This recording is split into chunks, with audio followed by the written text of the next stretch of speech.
Redmi 8A wipe data setting. नमस्कार दोस्तों, स्वागत है आप सभी का तिकराज यूट्यूब चैनल पर। तो दोस्तों आज के इस वीडियो पर मैं आपको बताऊंगा कि कैसे आप जो है अपने Xiaomi के डिवाइस को वाइप आउट कर सकते हैं, यानी कि आप कैसे करके पूरा अपने डिवाइस को वाइप कर सकते हैं, पूरा क्लीन कैसे कर सकते हैं। तो आज के इस वीडियो पर मैं आपको यही सेटिंग शो करके बताने वाला हूँ। तो अगर दोस्तों आपको बतानी है सेटिंग कहाँ पर है, किस तरीके से आपको करना है, तो पूरा वीडियो यहाँ पर देखें और जानिए किस तरीके से आप वाइप कर सकते हैं अपने पूरे डेटास को। वीडियो शुरू करने से पहले अगर आपने चैनल को सब्सक्राइब नहीं किया है तो सब्सक्राइब करते हुए बेल बटन को हिट कीजिए।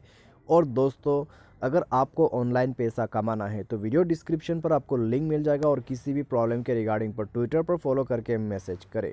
तो चलिए आज के इस वीडियो को शुरू करते हैं। तो दोस्तों सबसे पहले तो आपको करना क्या है, अगर दोस्तों आपको वाइप करना है अपने जो यहाँ पर डेटा से उनको, तो उसके लिए आपको सेटिंग पर जाना है। सेटिंग को फॉलो करते हुए आपको आ जाना है।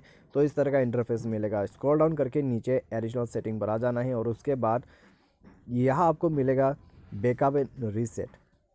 बैकअप एंड रीसेट पर जाके आपको नीचे आ जाना है और फैक्ट्री डेटा रीसेट मिलेगा। तो आपको नीचे में जो रीसेट फ़ोन दिखाई दे रहा है लिखा हुआ, उसमें क्लिक करना है।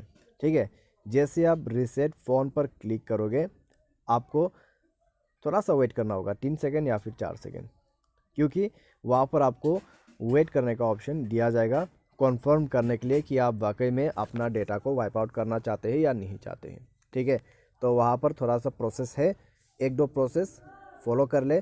मोबाइल पासवर्ड वगैरह भर के आप लास्ट में फॉर्मेट कर सकते हैं अपने फ़ोन को और इस प्रकार से जो है आप डेटास को वाइप कर सकते हैं। तो सिंपली यही तरीका है और प्रोसेस भी यही है। तो इस तरीके से आप वाइप कीजिएगा। तो आज के इस वीडियो पर दोस्तों बस इतना ही। अगर आपको ये वीडियो पसंद आया तो वीडियो को लाइक करें। Thanks for watching.